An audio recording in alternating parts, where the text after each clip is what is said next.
Guys, Mark Goldberg here from Mark Vlogs Watches with a quick word for your friend and mine, ArchieLuxury, Paul Pluta, AC3, Archibald Chesterfield III. You know, he invented the quick wristwatch check, and the rest of us on YouTube, well, we just stole it.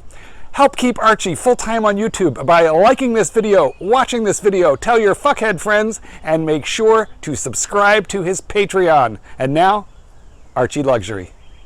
Hi guys, Paul Pluta on the Paul Pluta channel. Today guys, I'm doing paid reviews. This is for Don in New York City. And this is paid review AU2. And before we start this, let's do a quick wristwatch check. What am I wearing? I'm just gonna loom shot. There we go, loom shot. Okay guys, so this is a paid review. This is from Don in New York City. Hello from New York fucking city. I have used the PayPals to send you $50 US and was hoping you could cast your eye over my collection. Here's the backstory. I've been collecting watches for many years and have owned at one time or another, or most brands, many more than once. As I have matured like an aged bottle of wine, I've begun consolidating the collection into pieces that will now not be sold or flipped. The core of the collection, if you will. Okay, here we go. So Arch, take a look. What are your thoughts on the collection as it stands? Here we go. 1967 Omega Speedmaster Professional Pre-Moon. Reference 145-012. Number 2, 2011 Omega Seamaster Planet Ocean. Number 3, a 1979 GMT Rolex GMT Master Pepsi 1675 birth year watch, all original. And finally, 2018 Rolex Daytona 116500LN 40th birthday to myself. What should I look to add? Finally, based on there being some market parity, should I trade the ceramic Daytona for a Zenith Daytona? Bearing in mind I bloody love the ceramic, but is it a better investment to flip into the Zenith? I should also add the Planet Ocean was a watch bought on my honeymoon years ago, so she stays. Thank you, Don in New York City. Well, thank you, Don. Thank you, Don. So what do I think here? And I did a bit of research. I was previewing this. I was just flipping through my run sheets, and I was checking this paid review out, and I thought, geez, he's only got 4 watches here, but they are some pretty good choices, besides the Planet Ocean, of course. But I gotta tell you, he's got a beautiful mix there. Some vintage, some modern, you know, everything is sort of covered there. So let's have a look. Firstly, 1967 Omega Speedmaster Professional Pre-Moon. Okie dokie. That's a top watch. You can't argue with that. The 321 movement Speedmasters, that's just amazing. Even the 861s are very, very collectible, very, very cool. I think that's a sensational, that's really a cool watch to have. Vintage Omega. The big value, of course, in these Omegas is if the dial, the bezel, and the hands are all original. Very, very valuable indeed if that is, but no one has that. Then we got a 2011 Omega Seamaster Planet Ocean. Planet Ocean is a bit soft. Omega is very soft for their non-Speedmaster watches. Omega seems to be, you know, there are some relative bargains out there.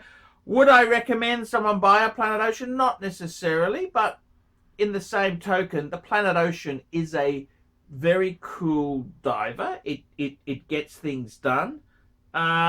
There's nothing really wrong with it. An Omega dive watch, they used to be so fucking expensive. So, although it may not be cool, it's still a very nice addition to the collection. and it's got a story to it. I think, you know, I've matured myself. I very much look at the story to the watch. It's very important. The stories become more important. And I got to tell you, you know, as I get older, I realize, you know, the stories are very important, because we may not have that many stories left. We may have more stories past than stories to complete. So I got to say, the fact that you got it on your honeymoon is a great story. Then you got a 1979 GMT Pepsi 1675. Fuck, that's a great watch. Great watch. Just iconic vintage. You got an Omega vintage and you got a Rolex vintage. Very nice. Two iconic watches. They're very, very, very cool. Then you got the Daytona 40th birthday gift to yourself. Now, I got to be completely frank and honest with you there. I really think it's a mistake to buy things for yourself as an important marker or celebration, and then later come back and say, actually, I might trade that in and get something else. I think that's kind of, I don't think that's what I would be doing. I mean, technically speaking, I think I think honestly, now that you've entered the dance, you've already bought the Daytona. I would stick with it. I would just stick with it. Just stay with it. That's it. That's your Daytona. You bought it. That's your experience. That was in celebration of your 40th birthday. So I'd be more inclined to say, fuck it, I'm keeping it. That's it. I'm keeping it. That's my watch. I bought it on my birthday. And that's it. And believe you me, I'm 47 in October. For my 40th, I had two watches I bought. I got a Reverso, Jaeger Culture Reverso Ground Date, which I still have. I'm just getting it serviced as we speak. And I also bought for myself, a Patek Philippe annual calendar, the 5035. And then for personal reasons, I had to sell the fucking thing. And anyhow, I've just bought it back, and it feels very good to have it back. So I got to be completely honest with you. You know, business wise, on paper, if you said to me, right, Arch, you can have a Zenith Daytona, or you can have a brand new ceramic. They're two different animals. It's like picking a Porsche. You get a new 911, or you go for an air-cooled 80s Porsche. I mean, they're two very different things. Of course, the new Porsche has got all the mods and cons. But they're both amazing. They're both amazing things. They've both got the same DNA. So I got to be honest with you. Are you doing this as a business, or are you doing this as a hobby? Why are you doing these things? And sometimes in life, it's just good to buy a new Daytona. It's so cool. It's very, very, it's just nice to buy a watch and that's it. You bought a new model. Well, it's a hot model. So I kind of think myself, looking at these things, I think it's wrong to sort of say, well, I should do this. Look, is this your business? What do you're obviously, you've got to enjoy your watches. I think you could sell it, get a Zenith, and then what? It hasn't got your memories or stories to it. So I would really say, I got to be honest with you, I've had many ups and downs. I mean, if life was just a trajectory up, it'd be fucking fantastic, but it's not. You know, in my case there, I'm a self-made media entrepreneur. And I've had very good times, and I've had fucking disasters. You know, divorces, bitches have come and gone. And I got to be honest with you, at one stage, I sold all my Pateks off. I mean, that fucking hurts. It fucking hurts. And then what happens? Well, then all of a sudden I started getting Pateks back. I got a world time, and then I got 5296. Then I got the annual calendar came back. Then I had a chance to get a 5127, which is very similar to the 5107. So what I'm saying is, man, just enjoy it. Don't, instead of saying, well, that's a better investment, are you doing this in for investment, or are you doing it for yourself? So I think realistically, just enjoy it. And you know, that's exactly what I would do. I wouldn't really I mean, the marriage might end anyhow. Who knows? Who knows what's around the corner? You bought it for yourself. Enjoy it, love it, keep it, cherish it. That's a pretty cool thing to do. So I can't really think of anything wrong with that. I can't see anything wrong with that. Cherishing it, keeping it, and loving it, worshipping it. That's exactly what I would do. So to be honest with you there, enjoy it, keep it. I don't think I'd be flipping it. No.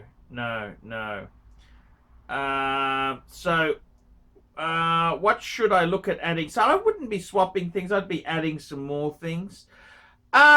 What should I look at adding next? Okay, well look at this. You've got 2 Amigas and 2 Rolex. Cool.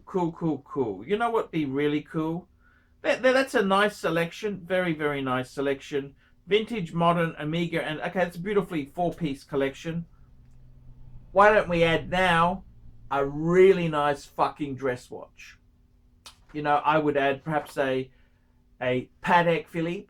You know, I'm not talking sports, Nautilus, or things like that. I'm saying let's get a 5196, a 5296, maybe a Lange Saxonia, or an 1815 up down. Maybe, you know, that would be so cool. I reckon you've got the steel genre really nicely covered and nutted out. Let's get a beautiful fine gold timepiece, Patek or Lange, or maybe even a Reverso. Throw a Reverso in if the budget's a little bit less. I mean, I know you New York boys tend to be full of bullshit at times, so you know, maybe a steel Reverso would be very, very cool. So yeah, that's a couple of things to consider. I'd be adding, I reckon, a nice Patek or a Lange. Wouldn't it be cool to have 2, you know, if you're doing it in pairs, 2 Amigas, 2 Rolex, have it 2 fucking Pateks? You know, a simple 3-hander and a complex. Wouldn't that be cool? I don't know. You have a think about it there. It's that's a bit of food for thought, but that's how I do things. Things get bigger and better as we older, and don't sell anything you got. It's just a dumb thing to do. So, yep, nice collection, Daniel. Don's his name. What's his name? Don, nice collection. Thank you so much. Like, subscribe, tell your fuckhead friends, and please don't forget to put some nasty comments below. And don't forget, guys, I can't survive on Google Ads alone. Some people sponsor me on Patreon. Patreon allows you to pay a small amount every month. It's like tithing, and it helps me buy equipment, lights and cameras, and helps me stay full-time on the YouTubes. So guys, look in the description. Go to my Patreon page, and I give my Patreon viewers extras. Yes, I do. A lot of nice extras. So, yes, that's the place I'd be going. Why not sponsor me on Patreon? I'm Paul Pluta. Tell me what you fuckaroonies think of that. Oh. Hey Archie Luxury fans, if you're into luxury, then you gotta be into 66 Buick Rivieras. Check out my son and I, Alex, as we restore this beautiful 66 Buick.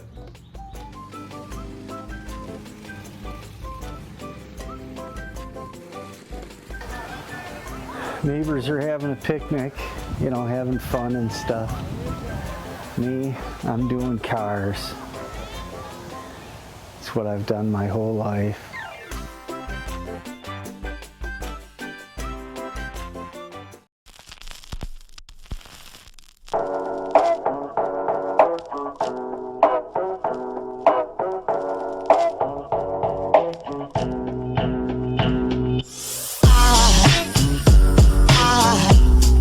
goes a sight from my soul.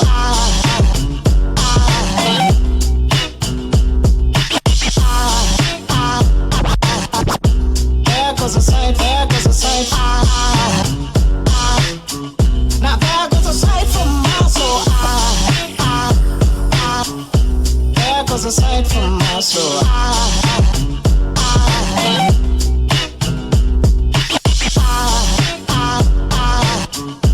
There goes a sight, there goes a sight. There goes a sight from my soul. I think it's all angels just walk by. I think it's all angels just walk by. I think it's all angels just walk by.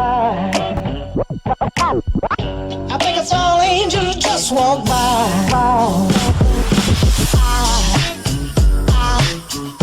There goes a sight from my soul.